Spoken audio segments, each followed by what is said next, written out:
Motocrossový tréning by mal byť za každých podmienok. Dnes som bol na tréningu so 4 chalanmi, bolo blato, šmykľavé výjazdy, zatačky a zo začiatku sa trochu toho zľakli.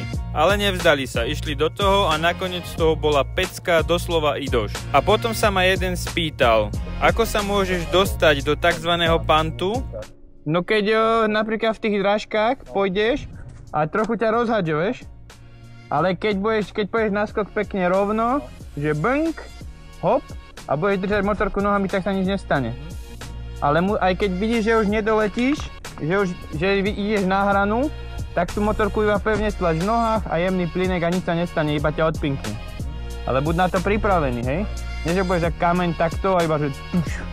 Veľká vďaka chalanom, že prišli, ukázali, že aj z blata sa dá vyjazdiť top tréning. Ak chceš so mnou trénovať, tak sa ozvi alebo vyplň dotazník v profile.